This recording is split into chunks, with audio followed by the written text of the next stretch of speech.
drive past Barbers. I don't know who owns this truck, but it's absolutely gorgeous. 1978.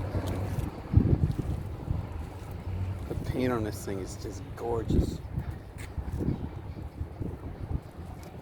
Do you see that? Long box.